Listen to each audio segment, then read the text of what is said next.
Hi, everybody. Welcome back to another edition of VCTV. I'm your host, Kyle Ellicott. We've got a fun episode as always today. We have a full panel to talk about something very important, and that is impact investing and social responsibility. What you need to know and what you need to understand if you're looking to make investments or building in this space. Well, guess what? We've got some of the best and the brightest from around the world who have joined us to share just that information today. A big thank you to the LATOKEN team and to Maria and Hasmik for making today's episode possible, as we couldn't do it without them. Make sure to check out the archive of VCTV on latoken.com to hear from today's speakers and all speakers of the VCTV family. With that, I'm your host, Kyle Ellicott. Let's go ahead and jump into quick introductions. As again, we've got a full house today. Gary Fowler, the Grandmaster of Artificial Intelligence himself, ladies and gentlemen.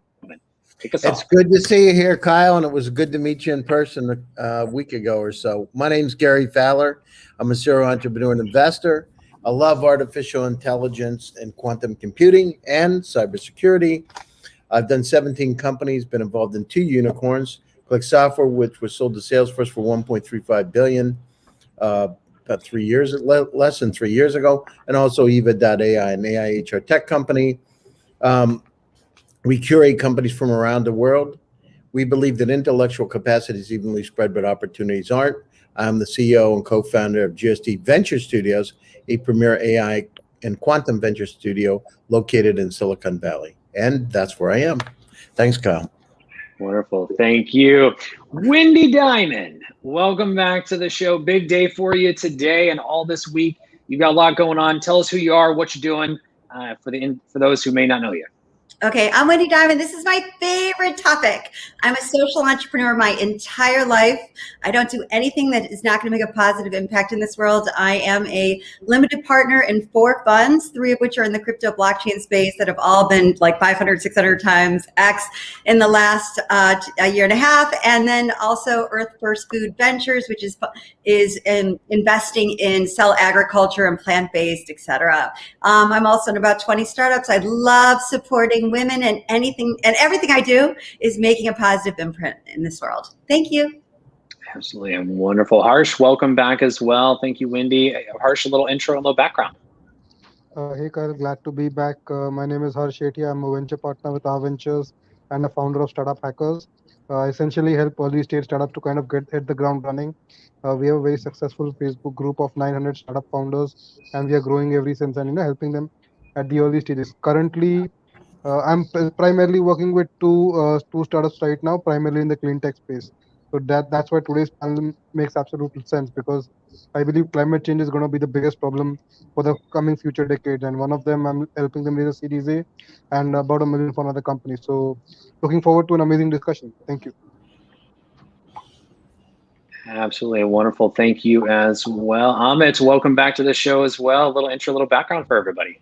Thanks, Kyle, and thanks for your kind words in the beginning. Look, guys, I run an impact fund. So I run a venture capital fund called Grover & Company Impact Ventures. It's a $50 million impact fund domiciled in Dubai. The purpose of the fund is to invest in alternative proteins and alternative dairy food ecosystem globally. We operate out of New Zealand, Australia, Dubai, and London, and very soon to be in Singapore as well. That's what I do. The idea behind the impact fund is to drive 3 areas. Number 1, reduce greenhouse gas emissions. Number 2, empower women and bootstrap women entrepreneurs. And number 3, look at aspects of food security and sustainable supply chains and systems in the food sector. I and my leadership team being combined 123 years of experience, which is gained from some of the largest multinational companies in the world that we've been involved in our careers, as well as I've been a serial entrepreneur. So I hope to get 26 years of my experience in 15 markets, helping some of these companies that we are investing in grow and go places. So that's about me. Incredible. Welcome, welcome. Jason, next up, a little intro, a little background for everybody. Yeah, well, thank you for having me back. This is always enjoyable. My name is Jason Jacobson, managing partner of Propellant Ventures. We are about bold investing and powering the future with companies that are really going to make an impact on different industries. We're looking to invest in the Midwest, in the U.S., in B2B industries such as health tech, fintech, ed tech, supply chain, and future of work. So some of our investments definitely will be impact investments. We're investing in an ed tech business pretty soon that is a social impact business. Personally, I've been involved with the Founder Institute, which is the world's largest pre-seed accelerator. I launched the Chicago chapter 10 years ago. So we're helping people launch companies in a lot of different industries. So I've been very active in the community for over 20 years. So happy to be here. Wonderful. Tons of experience so far on this panel for everybody. Everyone, let's just jump right into today's topic. There's a number of industries that you all individually and collectively focus on that all funnel back up into impact and making an impact in some way, shape, or form. However, when most people talk about impact investing and social responsibility, I feel like it gets a little clouded as to what that means, and the fact that there are good companies out there that you can invest in, and as an investor, not only see something that you believe in thrive and succeed, but also a return on investment in many different ways. So we'd love to hear from each of you, kind of your views on impact investing and where things are, whether that be from education, Jason, whether that be from global expansion, Gary and Amit, or even food and health and otherwise, Wendy and Harsh. So I'll let you pick that topic, but yeah, talk to us a little bit about what you're seeing overall. Gary, let's kick it off with you. Yeah, so from our standpoint, we're really blessed. We have one of the board members of the NAACP. Lamel McMorris is on my board. We spent a lot of time in Africa, Kyle. One of the things as I said, we believe that intellectual capacity is evenly spread, but opportunities aren't. We go to Nigeria, Ghana, Zambia, Kenya, all through Africa, including North Africa, Egypt, etc. So we work with founders, and our focus is on artificial intelligence and quantum. And quite frankly, we found a lot of companies. We believe by curating those kind of companies, we can create jobs, we can create opportunities for them to be able to help their families, to make the world a little bit more connected, better place, and to really, mine for opportunities where other people aren't. A lot of people forget there are 1.3 billion people in Africa and growing, with one of the largest populations under 30 in the world. So our thing is to be able to help. Of course, we work with female entrepreneurs. In the past, through my accelerators, et cetera, I've given scholarships out to female entrepreneurs from around the world to really curate them. We work with, the disadvantaged, the disabled in Russia, all over. Anybody that needs a little help. And it's not about entitlement. It's about creating opportunities for everybody. It's just we look for people that are overlooked to be able to curate them. So that's where we are. And we're looking for companies out there today that fit the bill, female entrepreneurs, people from different backgrounds and cultures. Step out, we're interested. And Gary, just as a quick follow-up, artificial intelligence, it's an area of technology you focus very heavily on. How have you seen AI or artificial intelligence applied to some of the areas that we've all kind of mentioned that we focus on around impact, if you could for a moment? Yeah. The population of planet Earth is 8.1 billion, growing to 13 billion by the end of the century. By 2050, we're going to have to double the amount of food on the planet to be able to feed everybody. At the same time, 26% of the emissions are created by livestock. So we need to look at things like plant-based food. Let's look at this century and then look forward when we have, forecast at the end of the next century, 18 billion. So we've got to get a whole lot more out of a whole lot less. And at the same time, with global warming coming on, the temperatures could go up 4 degrees. So what we believe is that using the Internet of Things for Farming 4.0, being able to make more production, optimized yield, more plant-based food, we're going to be able to be sustainable across the board. And of course, this challenge that we have with global warming, we've got to address that head on, because what we do today isn't going to affect us for another 30 years. And there is a point of no return.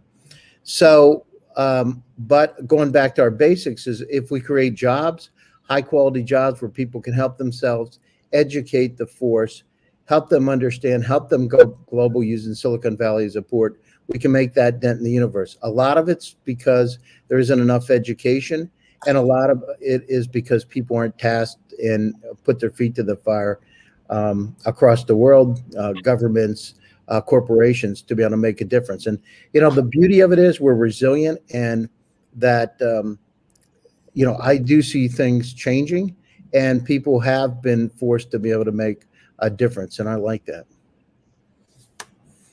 Absolutely. And you mentioned food, which I want to transition over to you, Wendy. I mean, talk to us about some of the efforts you've seen around food and pets, and why you've chosen these industries in particular from an impact perspective, and how others should be looking at them as opportunities, not just from an investment standpoint, but if they're looking to get involved and may not understand where to begin in those areas.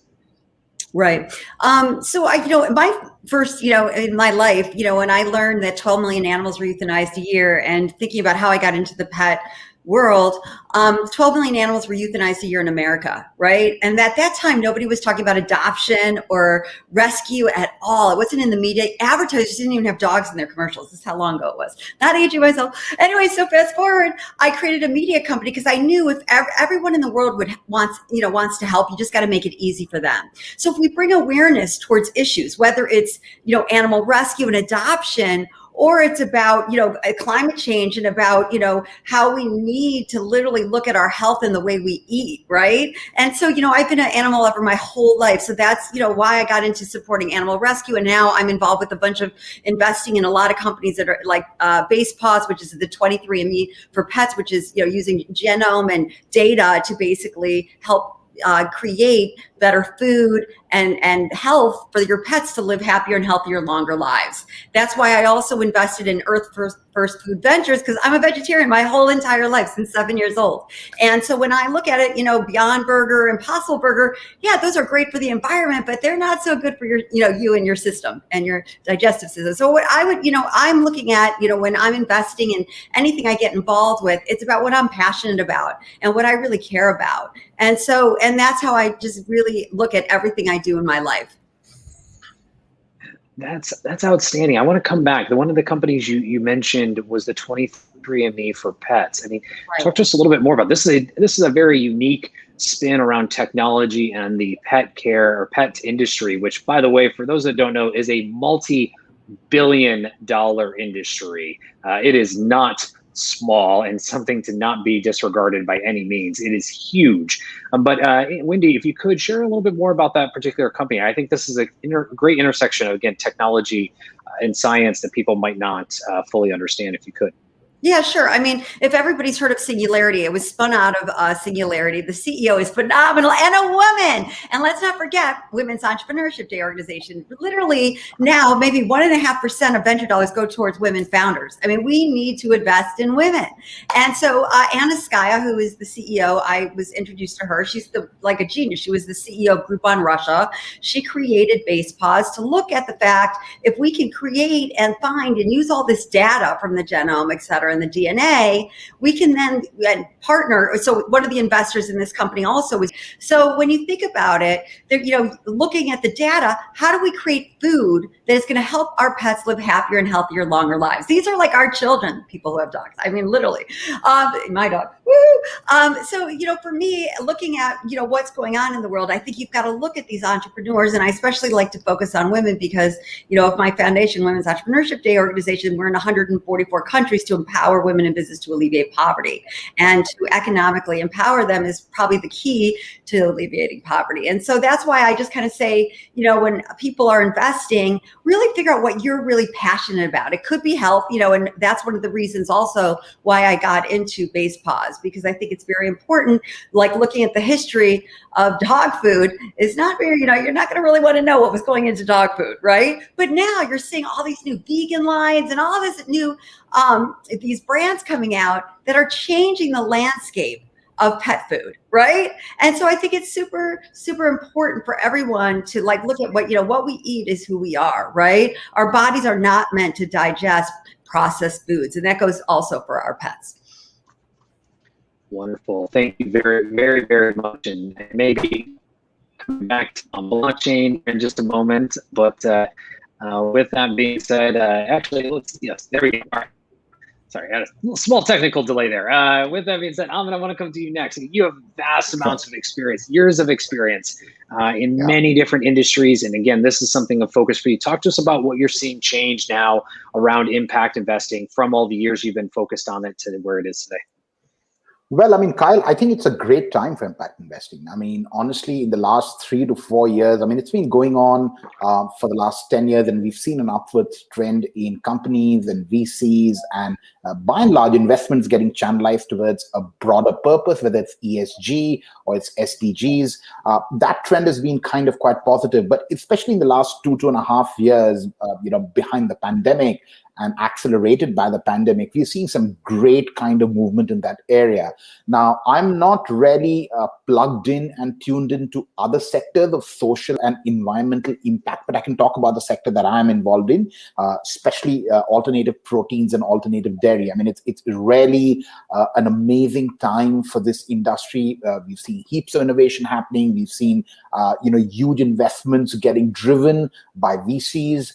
Many new funds emerging like ourselves. And really, from a fund perspective, we are taking a staggered approach where we are going into plant-based, kind of for the purpose of the environment, where the idea is to remove greenhouse gas emissions. We are trying to kind of make a change in our own way, in a tad bit way. We are looking at ethical supply chains and things like that, but also behind the whole revolution of plant-based, building on Gary's point, we are also looking at deep tech, which is much to do with vertical farming, hydroponics, aquaponics, cell-based meat, cellular agriculture as a whole industry.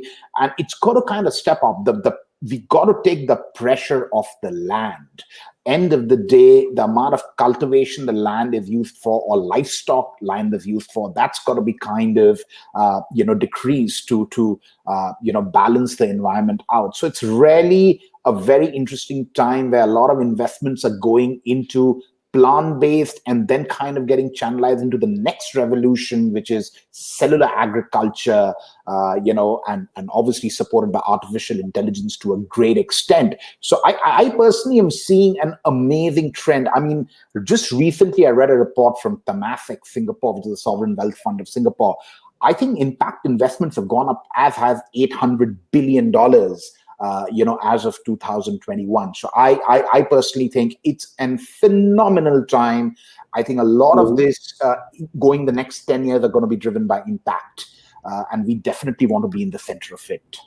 Well, it sounds like you are. I mean, with all these areas that you're investing in, talk to us about the cellular level, the things that you're looking at on that. I mean, that's fascinating, but also pretty advanced, I would also argue as well. So talk to us a little bit about that. Yeah. To understand that in a simple way, cellular agriculture, or let's talk about cell-based meat, is nothing but stems out of something called the stem cell therapy. Now, stem cell has been used for cancer research, for medication, for kind of treating stage 3, stage 4 cancer patients. Now, taking that technology, it is basically cultivating growth factors and cells in a controlled environment. In this case, it's a lab, and kind of growing the profiles that would eventually lead to growing a steak or a mince or a chicken or whatever you want to kind of do. You can extract cells out of a live animal and then kind of manipulate the cells in a controlled environment to kind of produce yield. Now, currently, the way we see it across there probably about 180, 200 odd companies in the world in this space and in different areas of the space. So no one company is fully integrated that can kind of do from the cell formulation right down to the kind of manufacturing. Everybody is playing their part. Some people are kind of developing growth factors that go into developing cells or generating more cells. Some people are developing scaffolding that kind of holds the whole cell generation process. Some people are kind of working on serums that are going to be kind of vital to impart the growth of cells, and others working on bioreactors, which is more the equipment that is needed to multiply the cells. So everybody's playing some part, in the whole value chain. So it's an interesting time. There's a lot of R&D going on right now. There's a lot of investment getting poured into this space. But however, we are yet to see commercial success in a product that is A, cost effective, B, that can be replicated into quantities to satisfy the demand of the growing population. So those things probably down the line we'll get a lot of answers for. On the other hand, if I kind of move the focus from cellular agriculture right to artificial intelligence and hydroponics and aquaponics, of how vertical farming is changing the entire game in terms of, kind of removing pressure of the land and really kind of growing essential crops in a controlled environment. And really, I mean, with like what Gary says, the way the population of the world is headed, mate, I mean, we don't have much land left. And that's the reality. So I think, those areas that we are seeing in terms of artificial intelligence and deep technology empowering that are absolutely not only exciting, but from an investment point of view, Kyle, let me tell you, it's scary as well. Because I know as an investor, when I pour in $1 million in a company like that, I'm not going to get a return anytime soon. And God knows what the outcome of that investment is going to be. It's a big punt, and everybody's in that line, even companies like Memphis Meat and people like that. Nobody has yet seen a commercial success where you can replicate quantities, go for industrialization, lower the costs, and get it to the end consumer. That's just not happened as yet. But hopefully it's going to happen. Otherwise, we are all kind of, pardon my French, quite screwed with our investors. So we hope that happens. It was great French, by the way, but also I tease, yet is the key word. Y-E-T, yet. I mean, the fact that hasn't happened yet, to be determined. We've seen this acceleration that we've all talked about here on VCTV for the last year of things that we did not believe would be here yet that are now here over the last 12, almost 16, 18 months. So we're coming. And speaking of yet, in this growing mass population and all this that we're talking about, Jason, how are we going to educate? How are we going to focus on finance? What are we looking at from your perspective, as an investor in the Midwest of the United States, looking at all these different type of industries that we have mentioned previously? What are you seeing from an impact side that has you so bullish as an investor, but also maybe a little bearish and kind of looking at where we need to focus a little more? Yeah, so we do have a lot of activity here in the Midwest. There's a lot of great industries that are being disrupted. I'll focus right now at least on education or ed tech. We have the third largest public school system in the country. We have the second highest concentration of higher learning or universities outside of Boston per capita. So we have a massive amount of education happening here. But there's not as much ed tech as you would think there would be. And I'm talking just Chicago, but you look across the entire Midwest, we have some of the top best universities across the entire country. And there's not as much happening as there should be. So there's a great opportunity, I believe, in the ed tech space. And in 2020, $13.3 billion was invested globally in ed tech. And that was up 50% of the highest ever, which was in 2018. So there's a massive acceleration in education investments right now. Obviously, the pandemic accelerated that, but it's a good thing for that standpoint because now people are ready to do more remote learning more than they were before. So there's huge opportunity, I believe, in that, and there's a social impact in that as well because many of these solutions will impact the public schools, the charter schools that are really serving some of the underserved communities in the bigger cities or any city for that matter. And it comes down to helping these teachers have better outcomes, strategize better, having better outcomes with the students. So some of these tools allow them to strategize and measure across data. And so the company we're investing in allows the schools to bring all the different data points together, puts it in a dashboard so they can see everything in real time and make strategic decisions. And it allows the schools to they can use that data to go for funding, and it helps them accelerate and become a better school as well. So massive opportunity in education, I believe, and there's a huge social impact with that as well.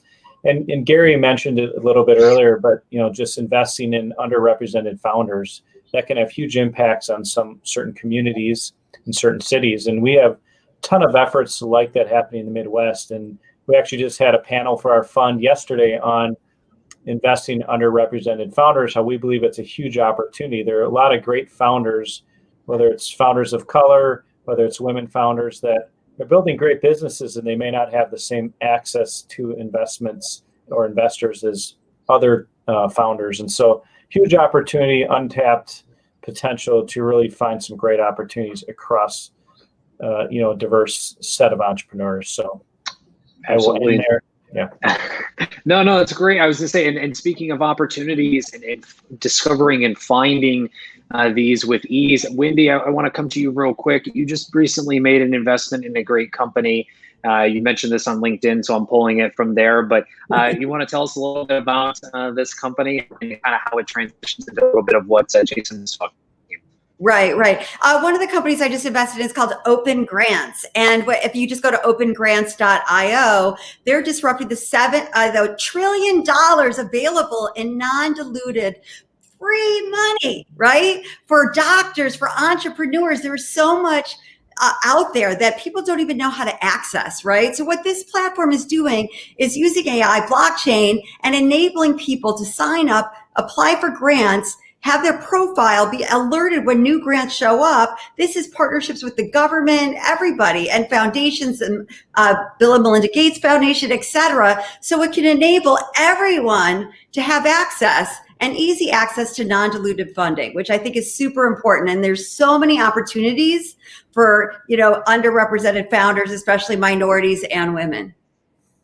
Wonderful. Congratulations on that, and great effort as well. Harsh, thank you, Wendy. Harsh, give us a quick overview of what you're seeing right now in Impact. Again, this is very focused on, you run this great founders group of 900+ founders around the world on Facebook.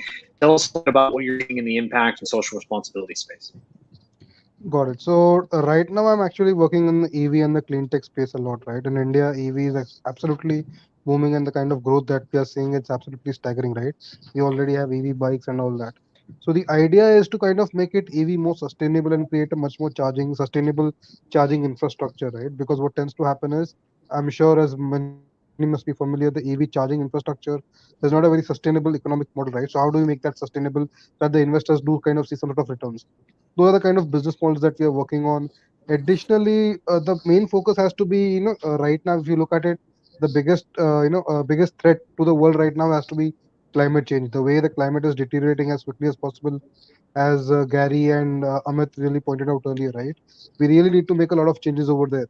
So that's why, EV is obviously a good option. But if you look at it, if the source of energy generation as itself, is not an efficient one, and even the post, if you post the energy generation, there comes a cleaning phase, right? The waste management of that the entire situation.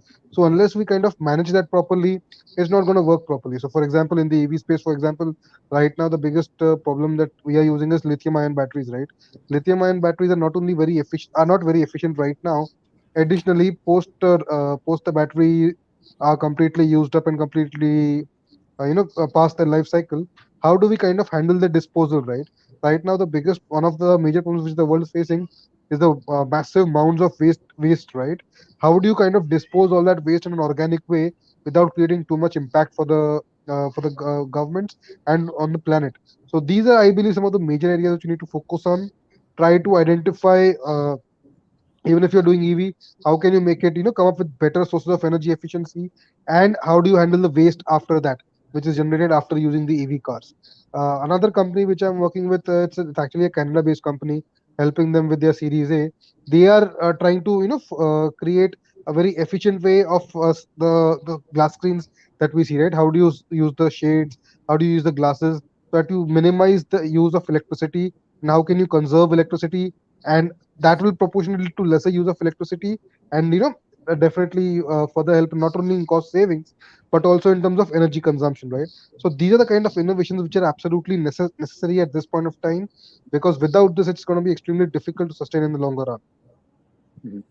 Absolutely. And I want to see if we can get one more additional comment. Fabio, are you there with us today?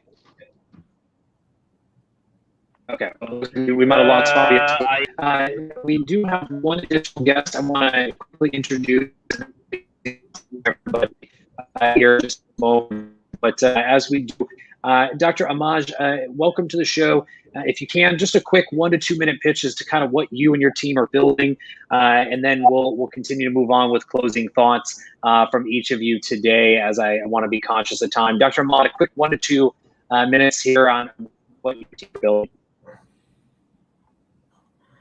Hi, Kyle, and thanks for having me here in this show. So as I promised, I'm skipping the time of presenting and show, so I'm just going to the point. We a team of like small but proud. We came up with this idea in 2020 in the middle of pandemic, and we created a truly decentralized crypto lottery.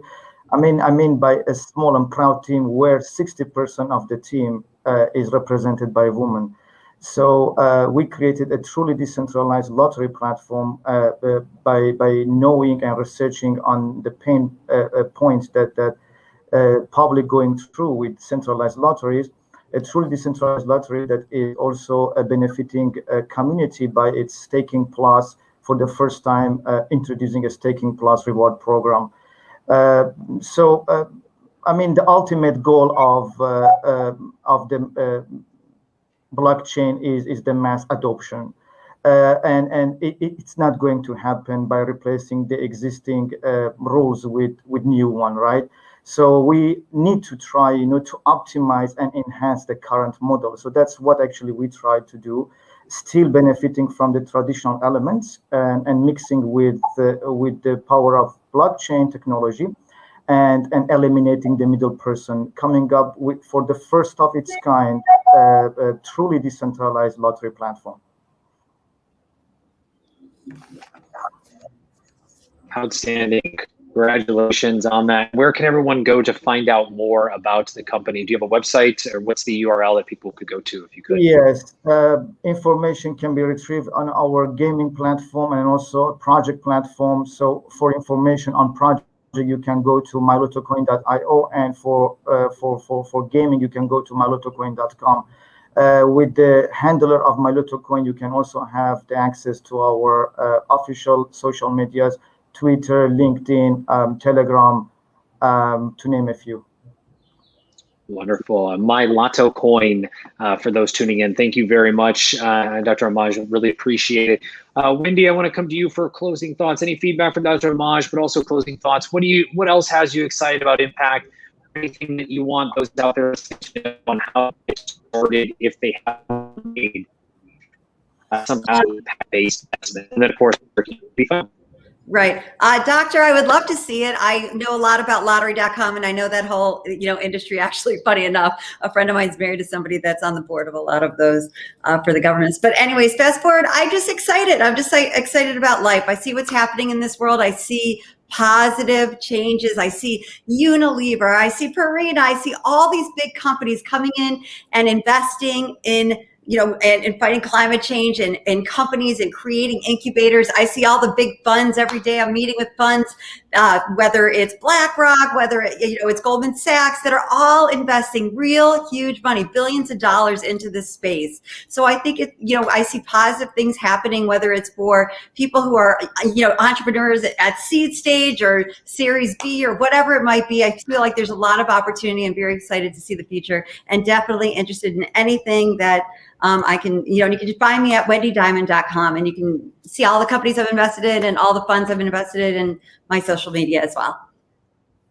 Thank you, Wendy. Thank you. Thank you. Thank you very much, Wendy. Harsh, quick closing thoughts. Where can you be found? Hey, Dr. Amaj, glad to hear your pitch. Being a part of fintech space sounds really interesting. Would love to figure out, how we can help you out. As far as closing remarks go, definitely clean tech is as the future, as I mentioned. Obviously, we're seeing a lot of investments over there, but still a lot of R&D needs to be done and a lot of ground level work needs to be done, right? So the fact that Wendy kind of pointed out opengrants.io seems like very opportune at this point of time, because a lot of these early R&D companies, mostly in the universities, right, they're looking for these kind of grants in the environmental space, and how they can come up with new, just even the basic funding, like $10,000 would go a long way in terms of building the product, right? So definitely it's a good opportunity, and that's what I believe a lot of startups need to look at in the future to kind of focus and to have a more sustainable future. And if anyone wants to reach me, they can feel free to reach me on LinkedIn, and I'll be happy to help out any way I can. Thank you so much. Thank you, Harsh. Jason. Yeah, thank you for your presentation. Fintech or blockchain, any of those types of industries are interesting to us. So, always happy to learn more. similar to what Wendy said, I'm very opportunistic about the future. There are many efforts underway to have more of an impact on whether it's underrepresented founders or just areas that didn't have as much investment. So there's an acceleration of all it. We're not going back at this point. So there's a lot of great things to come. Some big companies have been doing some things for a while, but they're doing more now, which is great to see, as Wendy mentioned. And I'm excited about the opportunities for the founders and, of course, the investors, for many of these game-changing companies and entrepreneurs. So I'm excited. And thank you for having me here. You can find me on LinkedIn, or my email is jason@propellant.vc. Wonderful. Thank you. Amit, closing thoughts. Where can you be found? Look, I mean, like I said before, it's an exciting time, and just building on what Wendy said and everybody else said, it's going to be an amazing time for impact investment. We're already seeing that. Obviously from a food perspective, it's going to be an absolute rocket of a time. As far as we go, I can be found easily on LinkedIn. I think LinkedIn is by far the easiest way to kind of get to me and contact me. So anybody who wants to kind of talk about a venture, or just generally about plant-based or cellular agriculture, ping me on LinkedIn. Awesome. Thank you. Last but not least, Mr. Fowler, Grandmaster of Artificial Intelligence. The closing thoughts, where can you be found? Yeah, sure. Thanks, Kyle. Each one of us here can make our own little dent in the universe, and impact covers a wide variety of topics, from food to global warming, et cetera. But each one of us can make a difference. So, the key is, do the right thing. It's not about entitlement. It's about opportunities where everybody wins. I found that works the best. I'm particularly interested in all areas that involve artificial intelligence. As I said, we're working a lot with Africa, with a lot with the underserved in the U.S. also. You can reach me, Gary Fowler, on LinkedIn or Twitter. And I have a show today. I have the former Chief Security Officer at Apple at 10 o'clock, and we're going to be talking about ransomware. So if you get a chance, tune in. It's our friend Raghu from VCTV is going to be there co-hosting it with me, but we're going to focus on ransomware.